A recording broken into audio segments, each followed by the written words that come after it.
And we're going to start with verse 8 from the church of Smyrna. And I thought we were going to try to go and do Smyrna and Pergamos at the same time till I got to studying about it. And I found more on the church of Smyrna than I thought I would find. So I don't know how many times in my life I've heard these chapters in these churches in particular preached on. I should have known better. But I wasn't, in all honesty, I wasn't really trying to go in too deep on the ones that were not talked about in the scripture in other places. And Smyrna is one of those. It's I couldn't find anywhere that it's mentioned anywhere else in the Bible. We do know from our reading in Acts on Paul's missionary journeys, on particularly his third missionary journey, when he went to Ephesus, he went through this part of the world, this part of that region, and but he does not say anything about stopping in Smyrna. And matter of fact, I believe out of all these churches, Ephesus and maybe Laodicea are the only two that he stopped at. Ephesus is the only one that we have a letter that's recorded to. Laodicea, he talks about sending a letter to them, but it's not recorded in the Bible, so we don't know what he told them, basically. And I don't know if you know of someone who claims that they have has a copy of the letter to Laodicea. I don't know that I would trust it. So, the church at Smyrna, and let's read verses 8 through 11 to begin with, and then we'll go back and talk about it. And unto the angel of the church in Smyrna write, These things saith the first and the last, which was dead and is alive. I know thy works and tribulation and poverty, but thou art rich. And I know the blasphemy of them which say they are Jews and are not, but are the synagogue of Satan. Fear none of those things which thou shalt suffer. Behold, the devil shall cast some of you into prison, that ye may be tried, and ye shall have tribulation 10 days. Be thou faithful unto death, and I will give thee a crown of life. He that hath an ear, let him hear what the Spirit saith unto the churches. He that overcometh shall not be hurt of the second death. There's a lot in these 4 verses. There's a lot there. A lot more than what there appears to be on the surface. Other than, like I mentioned, other than in Revelations chapter 1 and chapter 2, we don't see anything else of the church of Smyrna. In chapter 1, in verse 11, it says, saying, I am Alpha and Omega, the first and the last, and what thou seest, write in a book and send unto the 7 churches which are in Asia, unto Ephesus, and unto Smyrna, and unto Pergamos, and unto Thyatira, and unto Sardis, and unto Philadelphia, and unto Laodicea. Other than that, and other than what we just read in chapter 2, we don't see this church anywhere else in God's Word. This city is not mentioned anywhere else in God's Word. Doesn't mean that it's not a real place. We know that. We know for a fact that it is a real place, or was a real place. There's a city there today. It's in Turkey. It goes by a different name now. It's a Muslim name, but it's the Muslim version of the word Smyrna. So it's the same meaning, just a different language. From what I understand, Smyrna, the name Smyrna comes from the word myrrh, which was what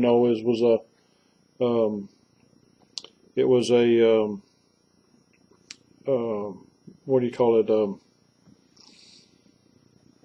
I know I should have wrote that down. It was used in embalming in New Testament times. It was like a spice or a fragrant a very strong fragrance. It was used in the embalming process. It was,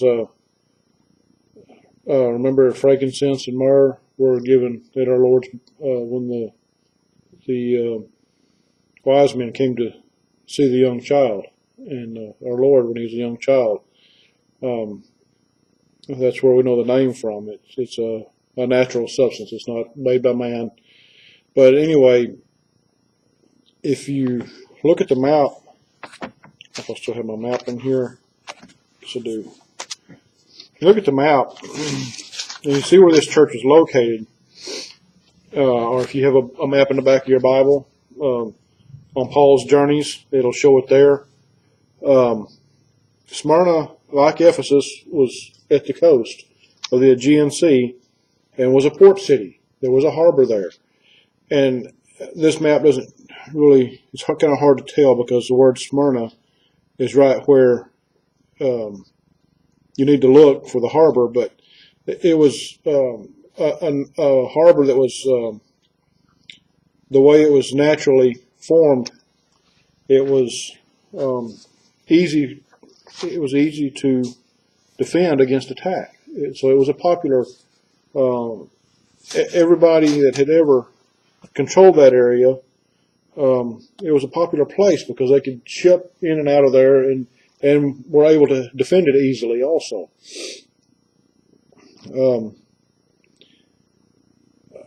Now, let me back up because I got ahead of myself. We're going to,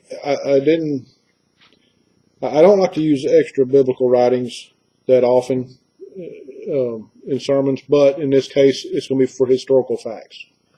Because the Bible, like I said, the Bible does not tell us anything other than what we read in these 4 verses. It doesn't tell us anything about the city or the church.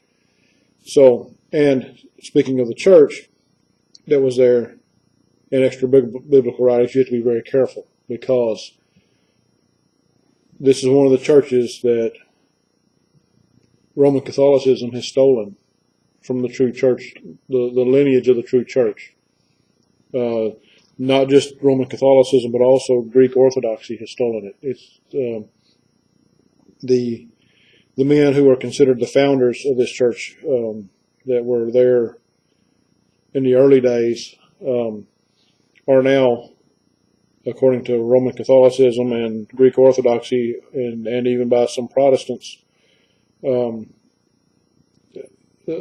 consider them saints in a false way, and not because of their salvation, as the Bible does consider saints, but because they performed miracles or did something miraculous in their lifetime. That's what they call a saint. We don't know what those men did as far as miracles. We have no way of knowing, other than what some people have written. And like I said before, you have to be very careful about what even historians have written because sometimes it's skewed. A lot of times it's skewed, and we see the Jewish historians skew things their direction. So if it was written about someone who was a Christian at that time, he was a bad guy according to them. And so they may not write as much, or they may not write the truth about him, or the whole truth anyway. The Romans would do the same thing. And so we have to be very careful about what we read. So what we're going to use, there's some things that I looked at that were just for historical facts. We're going to look at what John's written here. We'll go through these verses and talk about them and what he's written. He wrote a little bit about the city and the church there, but not much. But we can kind of get an idea. We can read what he has written here and compare it to some things that Paul had to say about that region, not necessarily the city, but about the region. So like I've mentioned before, the things we're going to talk about on all these churches, because of the region that they're in, we've already discussed a lot of this in our study in Acts. So it's going to coincide with that. We can learn more about this region around Smyrna from Luke's writings in the book of Acts and from Paul's epistles. And I'm not going to get to all of them tonight. We're not going to cover it in that great a detail. But there are a lot of things that Paul writes about this region of the world in his letters, and so we kind of you can kind of get an idea of how bad things were really there. Things were not easy in that part of the world in Paul's day. Remember, they were steeped in paganism.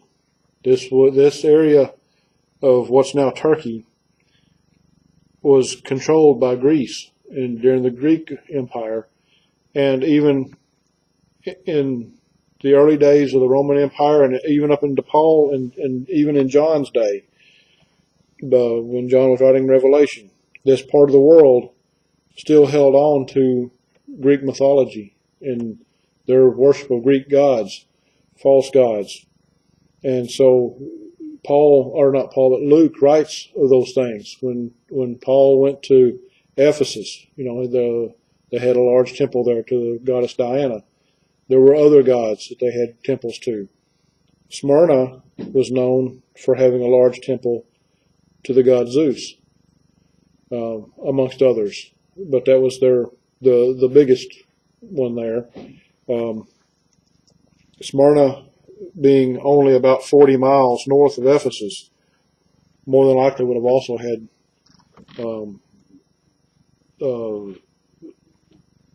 a temple to Diana also. They would have shared the same gods. They would have believed in the same deities. And so Smyrna and Ephesus were very close.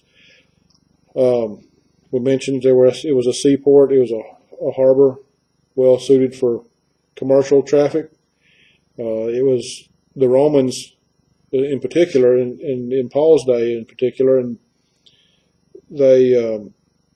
it was on the trade routes going to the Far East. And because it was a harbor, it was a place that they brought trade goods there to ship back to Rome, to the Caesars there. They sought the best from all over the world, and that's where it would come through. It was these places like Smyrna and Ephesus. And actually, we'll see when we get into the other churches also, all these other churches where they were located were high traffic areas for the caravans coming from the Far East. Most of these cities were very wealthy cities, at least at one time. Smyrna, if I remember correctly, and I didn't write this in my notes, but I forgot, but there was something I read where even today, whatever the Muslim name is, where something I couldn't pronounce, but is, I believe, the second largest city in Turkey, next to Istanbul, or Constantinople, whichever you want to call it. But Istanbul is being the capital there now of that part of the Muslim world. And there's a whole, we're not going to get into it in this study. If you want to study it on your own, fine, but there's a whole, for the last, I don't know, 300, 400, 500 years, there is a history in that part of the world of the Muslims and the so-called Christians, the Catholicism in particular, fighting each other in that part of the world. And that part of the world has gone back and forth between the two as far as control for the last, I don't know, 500 to 1,000 years, something like that, ever since the Crusades. So it's been war-torn that long.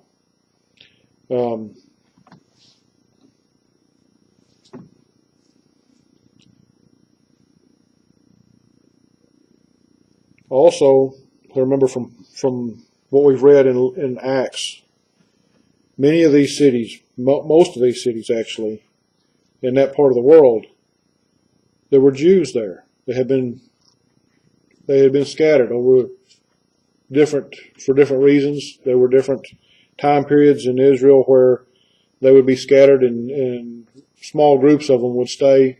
They'd never go back to their homeland. Never went back to Israel. They'd stay wherever they were. They got comfortable and would stay. They'd build synagogues. we know in Acts chapter 2, when on the day of Pentecost, that some of those people went back to Jerusalem every year and worshipped at the temple for the day of Pentecost. So we've also seen in Luke where it was some of those same Jews that where we're at in the book of Acts, they were the ones that persecuted Paul. They were the ones that had him arrested on his last trip to Jerusalem, and it was because they told on him. When they got there and they got there for the Pentecost, like Paul was there for, and they saw him in the temple. That's when they went to bring in false accusations against him. So it would have been some of the same Jews from this same area.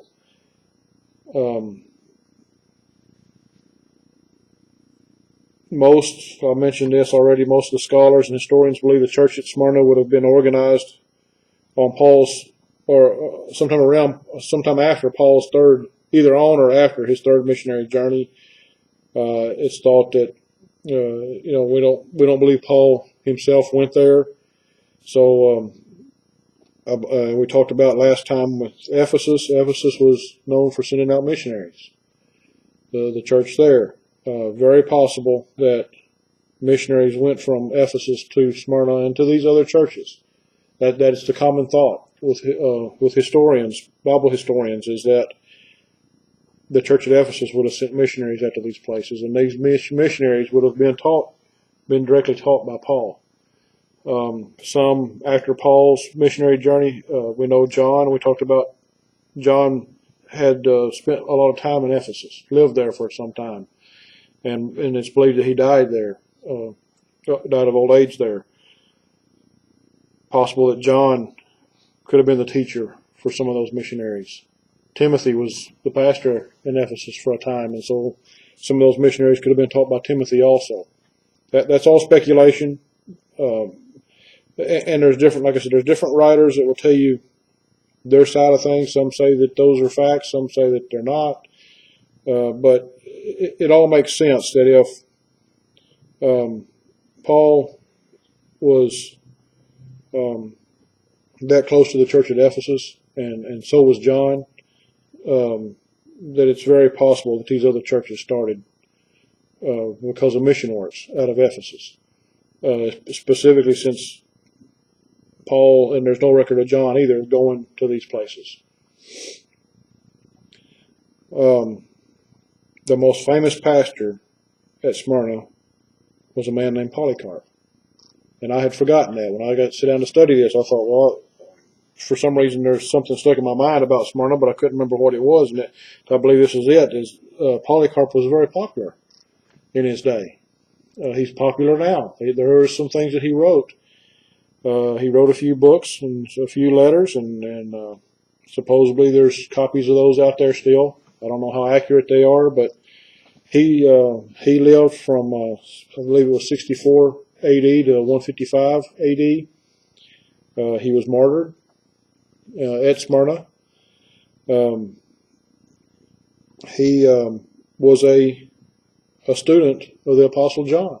That's a proven fact. He studied under John at Ephesus, and the common thought there is that John sent him to Smyrna as the pastor there, and that's how he became pastor there. And of course, in their day, as we read in the New Testament in Timothy and Titus, the pastors were oftentimes referred to as bishop.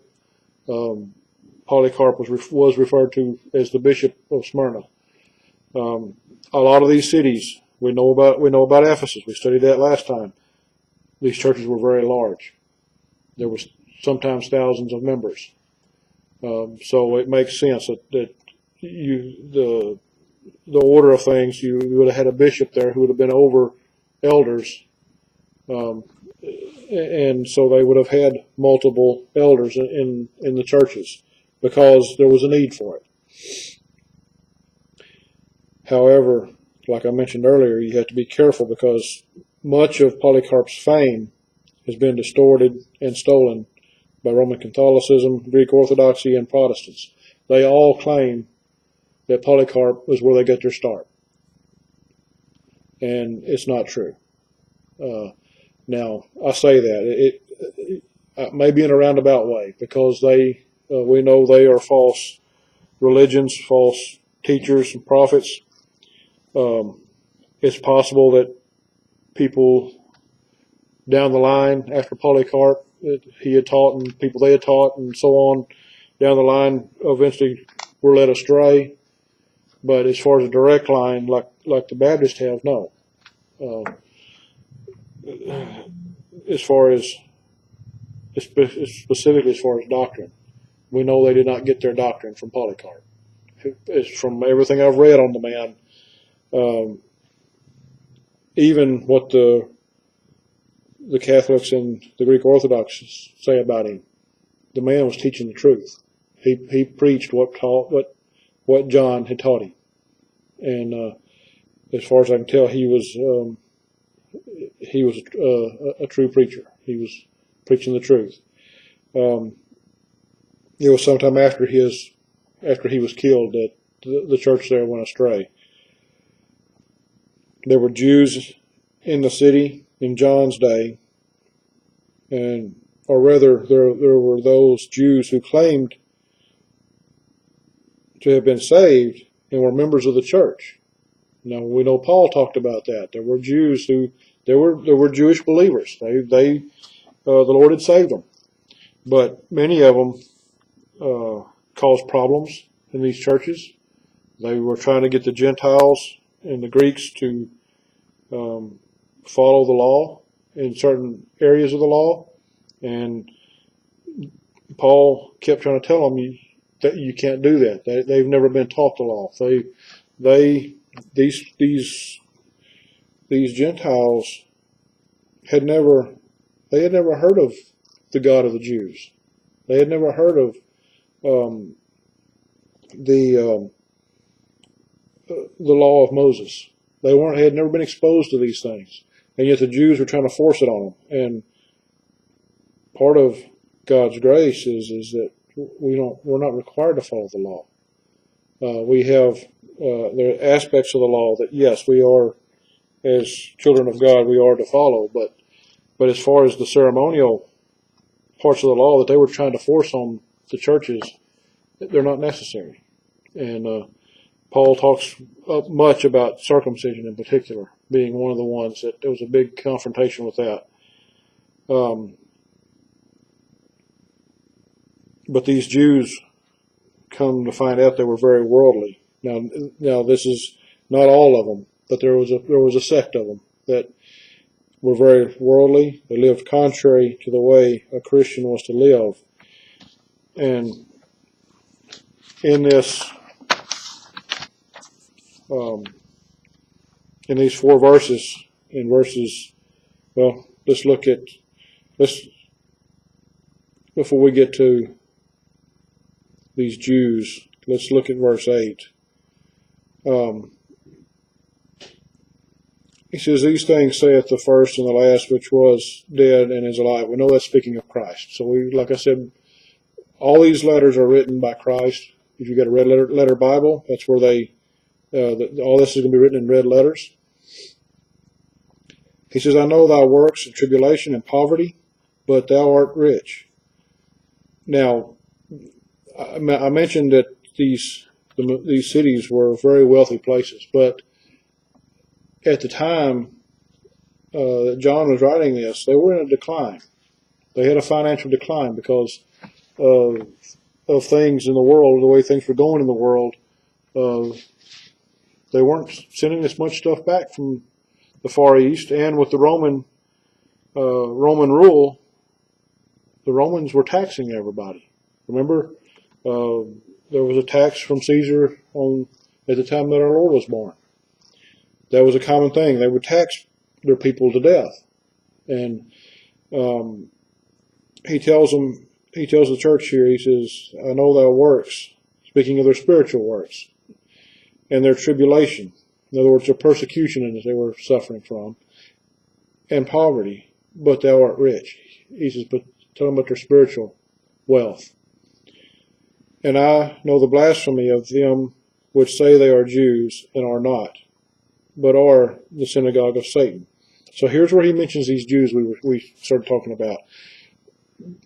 They are the synagogue of Satan. So that tells us they're not true believers. They were false. And he even says they're false Jews.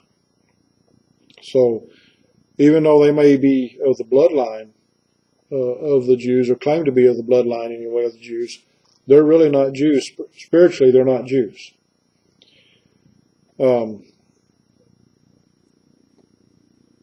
He says, I know the blasphemy of them. Well, if you think about it, anyone who makes a false profession, that's blasphemy against the Lord. And it's particularly in their case where they were stirring up trouble in the church. That's even worse. And he says in verse 10, fear none of those things which thou shalt suffer. Behold, the devil shall cast some of you into prison, that ye may be tried, and ye shall have tribulation 10 days. Be thou faithful unto death, and I will give thee a crown of life. Fear none of these things which thou shalt suffer. He lets them know that they're going to suffer. They're going to suffer persecution and tribulation because of their works, because of their faith. And he encourages them that their reward afterwards is going to be much more than what they're going to get on this earth. It's going to be worth it in the end, in other words. He warns them of the persecution and martyrdom to come. Polycarp, the pastor that had been there, they attempted to burn him at the stake, and then when that didn't, he was still showed some life in him once the fire went out, and they stabbed him through the heart to finish him off. These people were very cruel, and if you ever read anything on the Inquisitions of the Middle Ages that the Catholic Church did, it's people who persecuted God's churches, the Lord's churches, were very evil people. And a lot of times they did it in the name of the Lord. They did it in the name of Christ. These Jews that he's talking about, remember the Jews that jumped Paul in the temple? They were fixing to beat him to death, and would have if the captain of the guard hadn't saved him. They were a very cruel people, and they did these things in the name of the Lord. The Lord encourages this church. He encourages them to stay faithful unto death. Notice also, he says, I will give thee a crown of life. Not the crown of life. Some people will say that, well, he's talking about salvation here. They've already got salvation. That's not what he's going to give them. This is talking about their rewards after the judgment, or at the judgment. This is a reward for being faithful to the Lord. And that'll be given at the judgment seat of Christ. And if you would turn over to 1 Corinthians chapter 3. 1 Corinthians chapter 3 in verses 5. Let's go through 5 through 17, but we're not going to read that far. But we'll read enough of this to see what we want out of this. He's talking about the rewards. Let's see.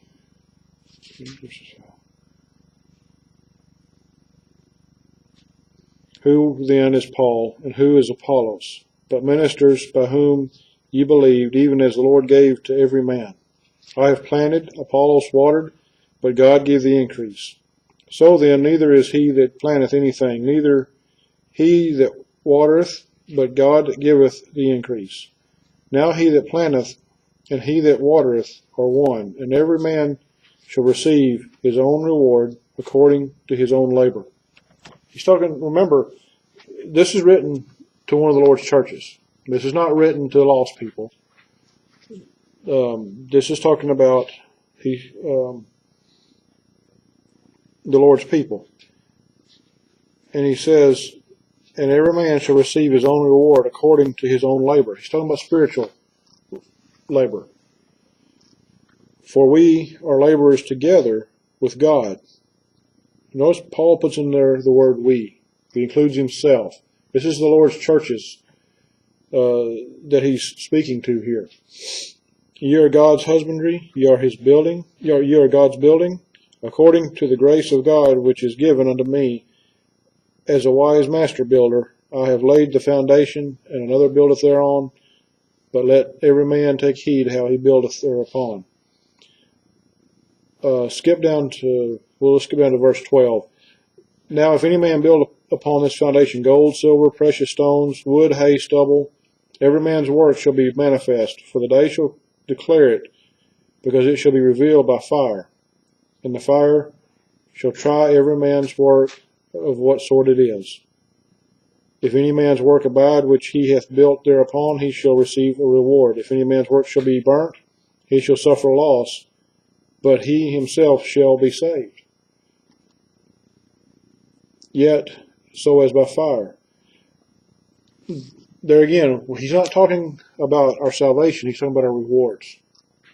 And you have to be careful, because many people misinterpret this and say it's talking about salvation, but he tells us plainly there, but he himself shall be saved. Even though our works are burned up, if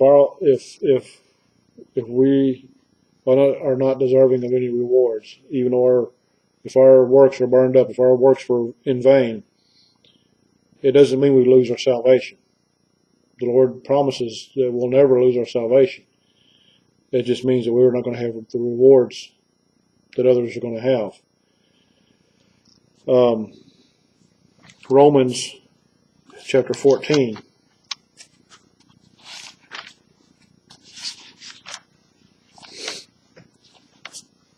Romans chapter 14, verses 10 through 12.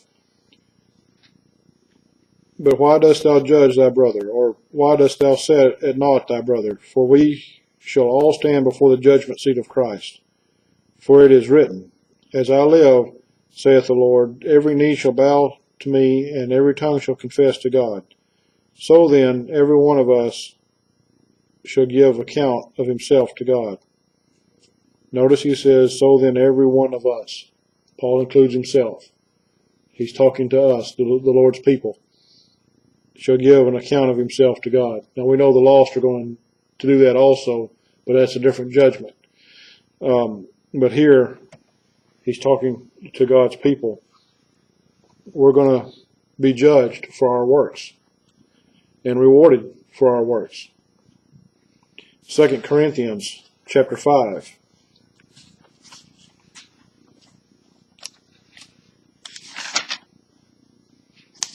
Verses 9 and 10. Wherefore we labor that whether present or absent we may be accepted of him. For we must all appear before the judgment seat of Christ, that every one may receive the things done in his body according to that he hath done, whether it be good or bad. We're going to be rewarded according to our works here in this life. And it's going to be based on spiritual matters. And there's going to be things that there are going to be works that we do here that are going to be in vain, as I said, and we're not going to get rewarded for them. Back in Revelation chapter 2 and verse 10, that's what he's referring to here. Be thou faithful unto death. That's our command. We're to be faithful until death, whether we go through persecution or not. We're to be faithful to the Lord until death. And he says, and I will give thee a crown of life.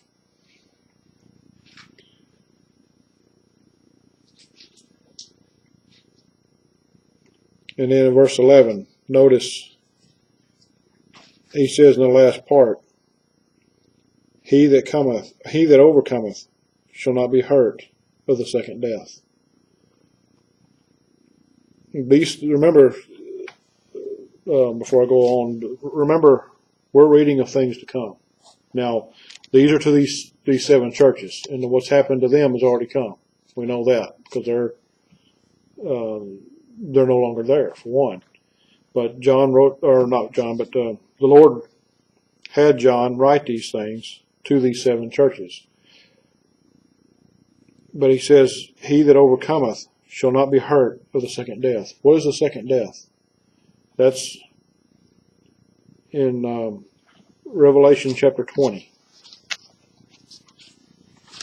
And these are all things that we're going to discuss in more detail at another time as we get into this book. But Revelation 20, verse 14. And death and hell were cast into the lake of fire. This is the second death. This is the second death. This is when death and hell are cast into the lake of fire. Let's back up. Let's back up to verse 11.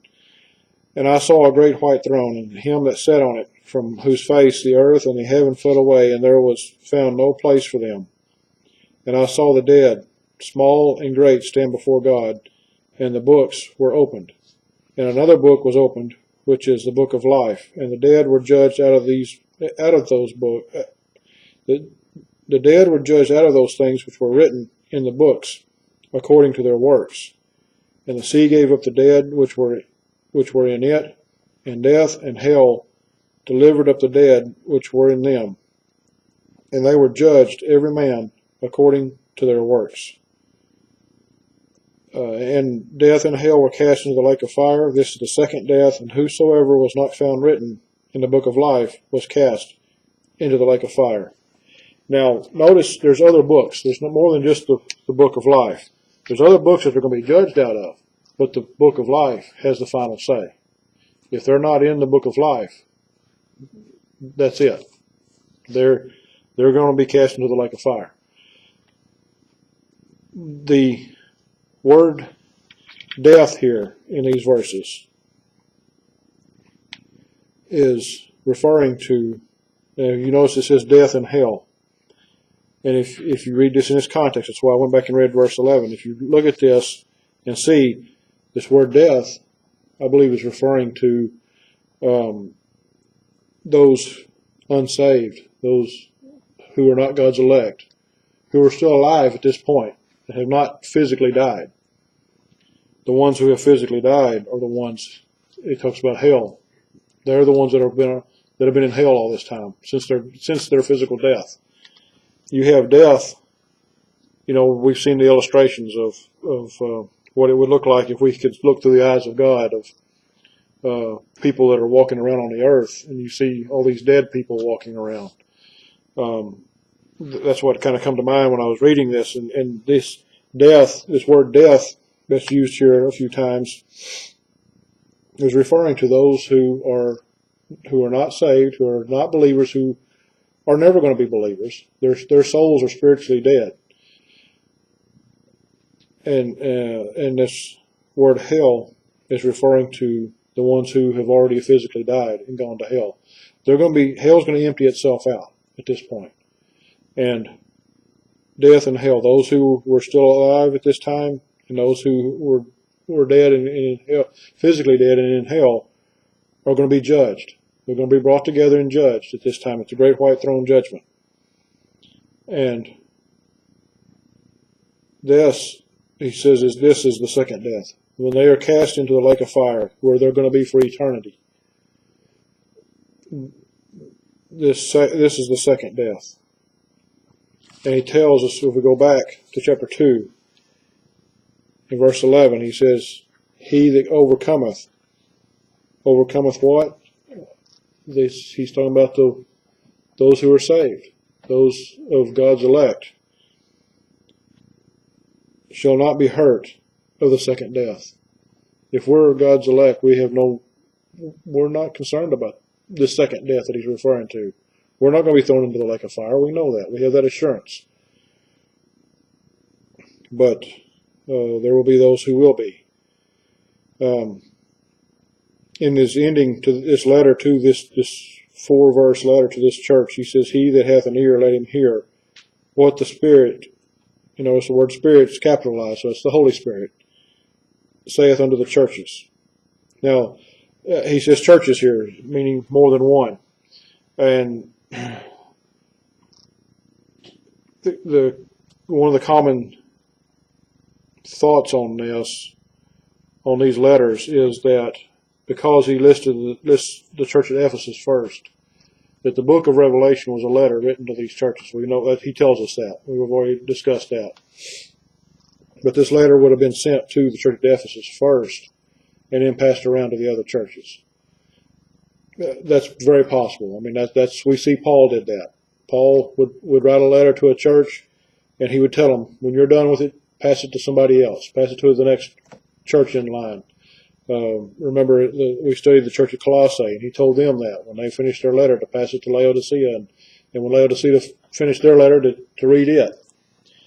So very possible that the letter was written one time, and then it was by John, and then the churches either made copies and sent to each other, or they passed the same letter around. We don't know how they did it for sure, but they would have passed it around. And so each church got to see what the Lord said about each other, about the other churches. We see this church in Smyrna does not get the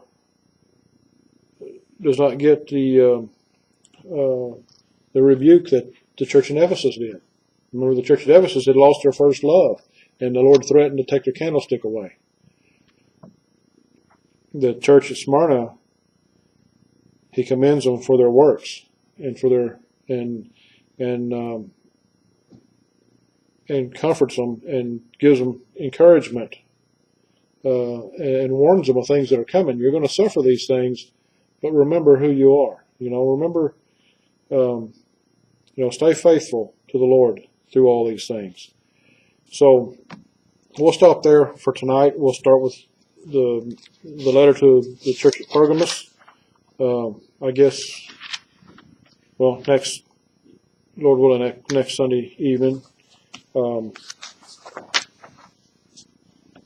We will have, don't forget, our revival is this week, and Wednesday evening will be part of the revival, so instead of meeting at 6 like we normally would on Wednesday, don't forget we'll be here at 7 like we are the rest of the week. And so we won't have a study in Acts this week. That'll be the week after. And so we're almost done with that book. And so anyway, study ahead on these things in Revelation, on these churches, and look up some of these things. There's some interesting facts on these churches, and there's some, like I said, be